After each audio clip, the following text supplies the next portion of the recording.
Over the years, we've looked at several of Milestone's motocross racing games. With as large a portfolio as theirs, it's easy to see why they are one of the top developers in the racing genre today. Now, the latest entry in their annual MotoGP series has just been released. Last year, I was a newcomer to the series when I reviewed MotoGP 24. After how much I enjoyed that game, I was excited to see how this year's game built on top of that, especially with the move to Unreal Engine 5.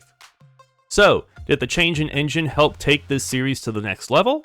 Or did such a large shift require some more time in the oven? Let's find out as we take a look at MotoGP 25.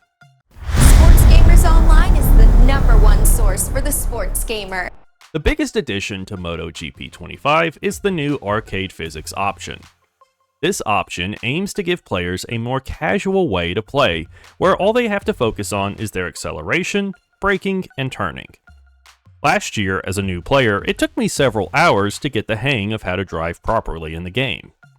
While I eventually got the hang of it after a handful of hours, it's likely that others would get frustrated and simply go play something else. When I hopped onto MotoGP 25 on the arcade setting, it only took me about 20 minutes to get right back into the rhythm of the game. I quickly was able to make sharp turns that last year took me hours to master. When I eventually switched back to the full sim option, I was right back to where I was when I first started playing a year ago. After a couple laps, I switched back to arcade and stayed there for the rest of my time with the game. While I'm sure more hardcore fans will still enjoy the simulation setting, the arcade playstyle is a very welcome addition for casual players like me. The other major addition are the new race-off events. 3 new racing disciplines have been added that you can take part in outside of the official tracks. Each of these comes with their own unique bikes, tracks, visuals, audio, and physics. These new disciplines are flat track, mini bike, and motored. Flat track are dirt bike races.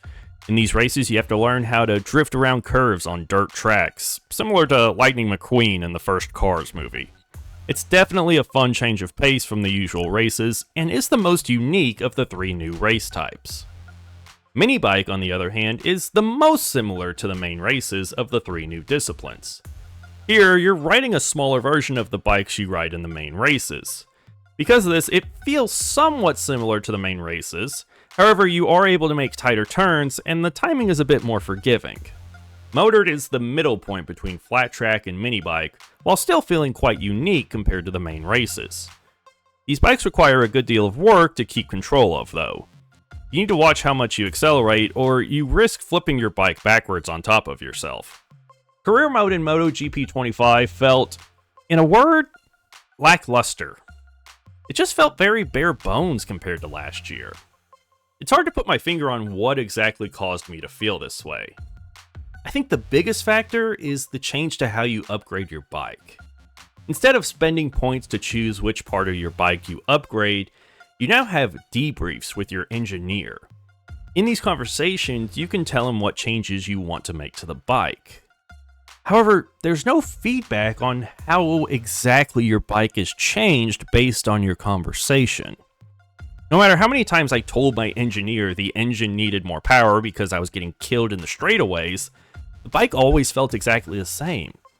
There was no way for me to see that the bike had gradually gotten better.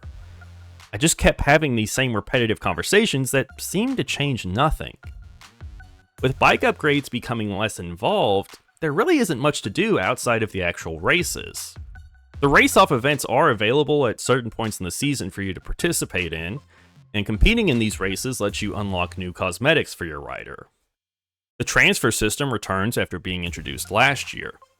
Now, riders can not only transfer teams, but also transfer between MotoGP, Moto2, and Moto3. Besides this, it doesn't seem like this system was expanded upon that much. The transfer rumor screen is still here, but I never saw any rumors show up on it, even late in the season when the social media page was talking about how there were rumors about me switching teams. The actual process of transferring in the offseason isn't as impactful as it's built up to be. I feel like the process should be more than just a single screen in between seasons that you could accidentally click past. I say that because that's exactly what I did. Presentation in MotoGP 25 is very similar to how it was in MotoGP 24. If you liked how the game looked and sounded last year, you're going to like it again this year. The game also has a lot of the same cutscenes and UI design that we saw last year.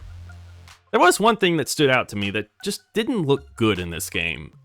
In the flat track races, the bikes kick up a lot of dirt as they accelerate and turn. This dirt that's being kicked up, though, doesn't look good at all. It looks like something straight out of a PS2 game. I know this is nitpicky a little bit, but it felt very out of place compared to how good the rest of the game looked visually.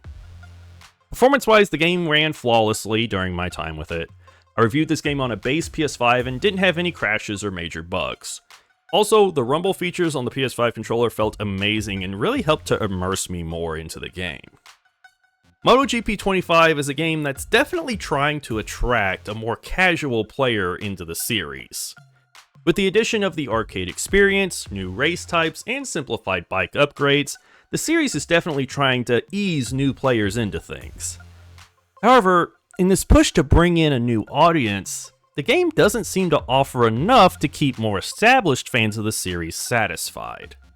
Career mode feels stripped down with not much to do outside of the actual races. If you want to hop into the series for the first time, this could be one of the better opportunities to do so. However, if you've been playing these games for a while, you may stick with MotoGP 24 until this game gets a decent discount. At launch, I just don't feel there's enough to warrant a full price purchase. Well, that's going to do it for this video, everyone. If you enjoyed it, make sure to leave it a like and also subscribe to the channel so you don't miss out on any of our future videos. And for all your sports gaming news and updates, stay tuned to Sports Gamers Online. I'm Brandon Satterwhite with SGO. Thank you for watching.